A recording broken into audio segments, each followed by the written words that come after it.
muncul kayak satu rombongan iblis gitu ya, para arwah-arwah orang mati, rombongan jiwa lainnya itu menuju ke arahnya si Guts. Diayunkan pedangnya, dia siap menebas Femto. Tapi dalam seketika sama Femto dipentalkan si Guts ini.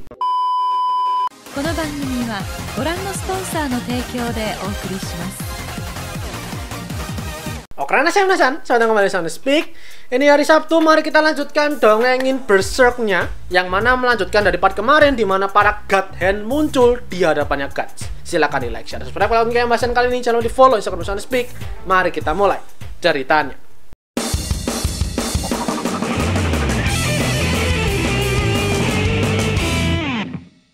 Part D. Ini kita akan mengover 2 chapter lagi, G0 H0. Kita langsung lanjutkan, kita buka ceritanya. Dimana di atas istananya itu ya, istananya si Kaon, karena dia tuh memanggil para God Hand ini, terlihat ada sebuah tornado.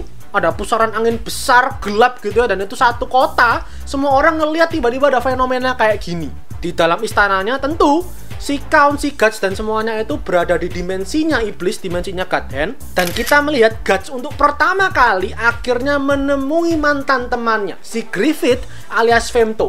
Tolong diingat-ingat gitu ya, bahwa arc ini itu adalah arc pembukanya Berserk. Letaknya sebelum arc Golden Age. Jadi bisa dibilang ini adalah pertama kali sebenarnya pembaca itu melihat para God Hand, melihat si Femto yang ternyata itu adalah temannya Guts di masa lalu.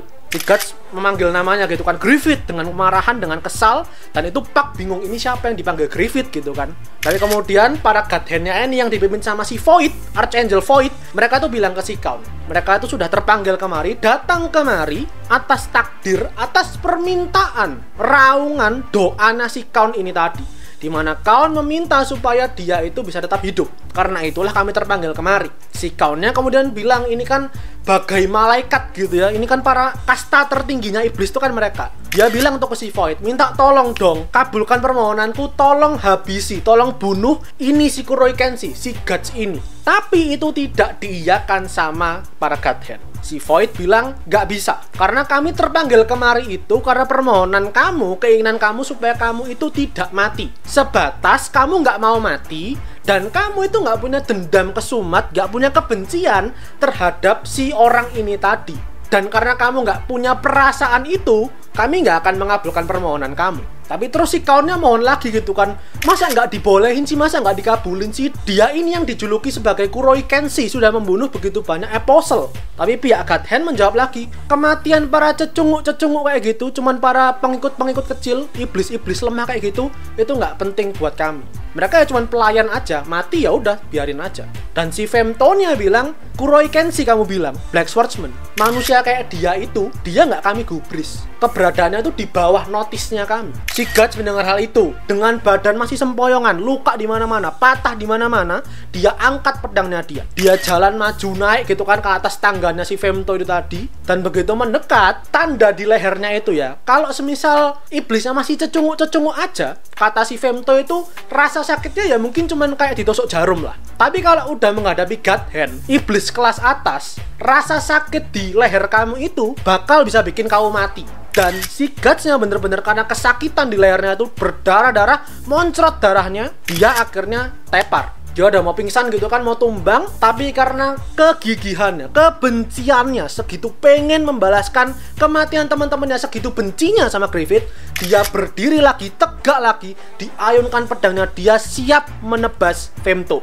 Tapi dalam seketika sama Femto dipentalkan si Guts ini dengan amat sangat kencang, diempaskan, nabrak tembok, dan akhirnya terjatuh. Makin parah lukanya dia, udah makin sempoyongan, nggak bisa apa-apa, tepar lah si Guts ini. Nah kemudian dipotong lah ini, aksi ini gitu ya, reuni antar teman ini oleh si Void lagi. Sekarang adalah saatnya seruan kematian, dimana si Kaon ini tadi, karena dia memohon supaya dia bisa tetap hidup, bisa tetap selamat, maka akan dianugerahi nih sama God Hand kekuatan lebih.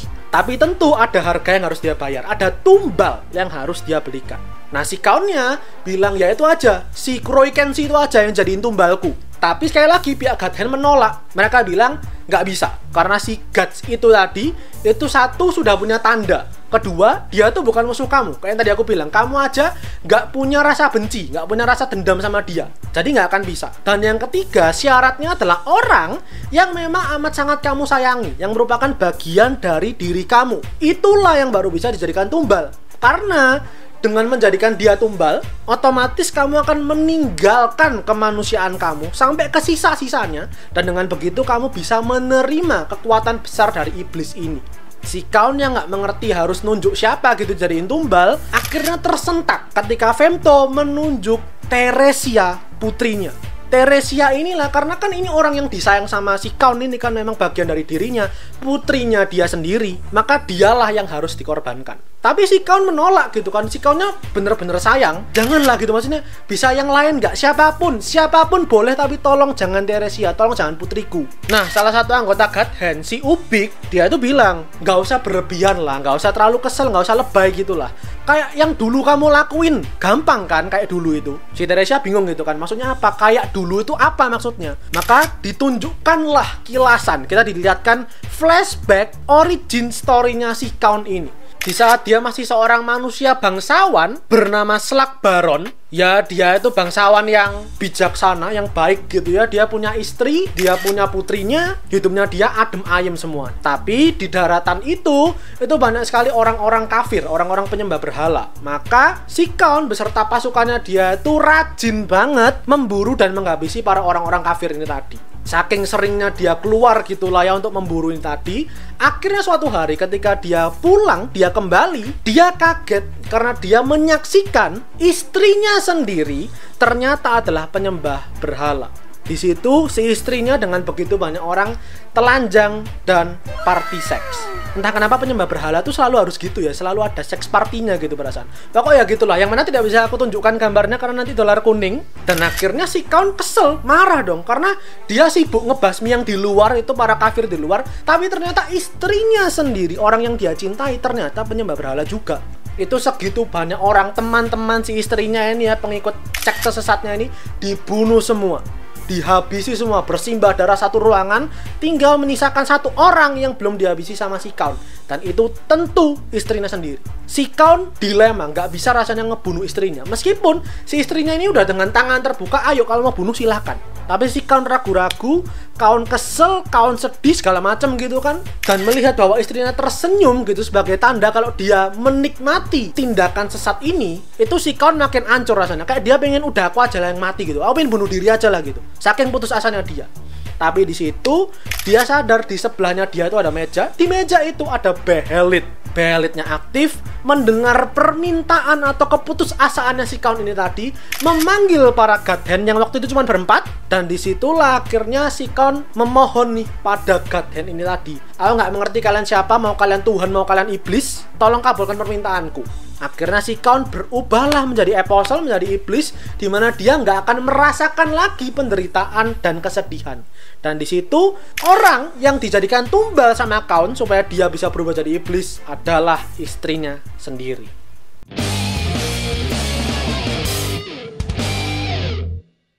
Dan BTW sebagai trivia, Kaun itu pernah muncul loh. Waktu campnya Takano dan diobrak-abrik sama iblis, pertama kali muncul iblisnya, itu ada si Kaun sebenarnya. Kaun dilema gitu kan, dia nggak mau nih membiarkan anaknya mati. Dan di situ Teresianya udah nggak bisa apa-apa karena depan mukanya ini udah tinggal segelnya itu ya, tandanya tinggal ditempelin ke tubuhnya dia, dikorbanin, selesai. Nah di situ Pak yang kebingungan nggak bisa apa-apa dipanggil sama si Guts. Dia bilang, "Hei serangga, kamu bisa nyembuhin kan? Tolong heal, tolong sembuhin tangan kanan aku. Aku cuma perlu tangan kanan aku doang, dan aku siap bertarung lagi." Si Pak masih terlihat bingung itu kan, dia gelisah, terutama dengan Teresia depan matanya udah tinggal sedikit lagi jadi korban seperti itu, jadi tumbal. Si Gutsnya bilang lagi, "Cepetan, kamu mau temen kamu itu dikorbanin nggak? Mau temen kamu mati nggak? Kalau nggak, sekarang ayo sembuhin tangan kanan aku." Si Pak akhirnya mengiyakan gitu kan, disembuhin lah akhirnya. Dan di situ para God Hand memaksa, mendesak si Kaun ini, "Ayo Kaun, gimana? Keputusan kamu apa? Kalau iya, kamu akan terlahir kembali, mendapatkan kekuatan baru. Kalau enggak, kamu akan dibawa ke neraka." Nah di situ tiba-tiba ada guncangan gitu ya di dimensinya ini. Tiba-tiba ada pusaran arwah gede banget, kayak satu ruangan penuh, satu dunia penuh bahkan, isinya para arwah-arwah orang mati, membentuk pusaran gitu, lingkaran. Dan inilah yang akan jadi antar jemputnya Kaun ke neraka.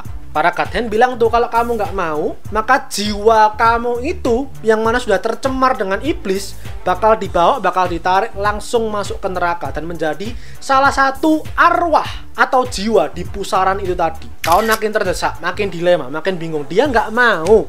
Ini darah dagingnya sendiri yang harus dia korbankan.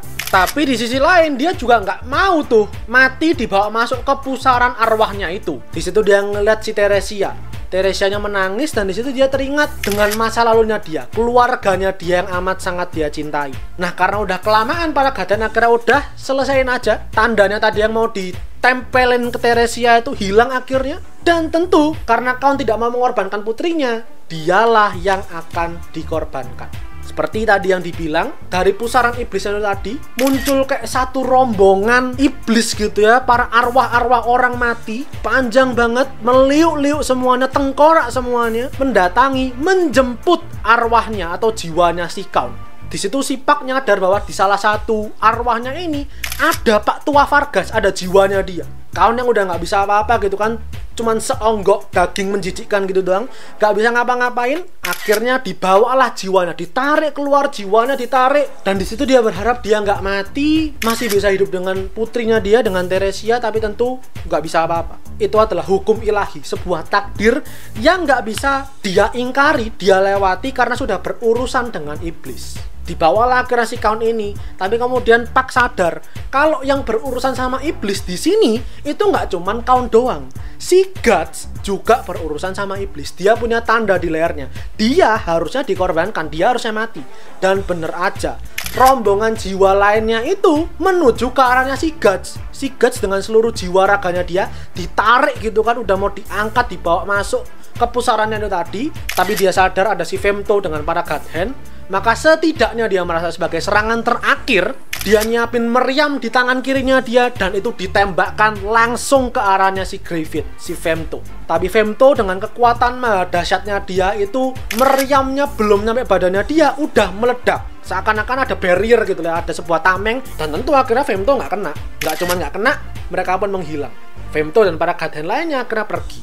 Si Guts karena ledakannya itu tadi gitu, secara nggak langsung akhirnya dia terlepas, dan ya udah dia jatuh ke tanah. Dan akhirnya situasi ini, dunia ini gitu ya, dimensi ini menghilang karena para Godhandnya udah pergi, menyisakan tinggal mayatnya si Kaun gitu yang cuma setengah badan ke atas dan setengah badan kanan doang.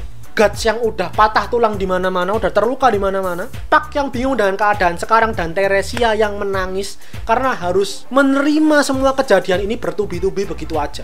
Si Pucknya mencoba untuk menenangkan gitu kan ke Teresianya, cuman Teresianya udah sedih, marah, kaget segala macam, campur aduk. Dia kayak menghalau si Puck gitu ya.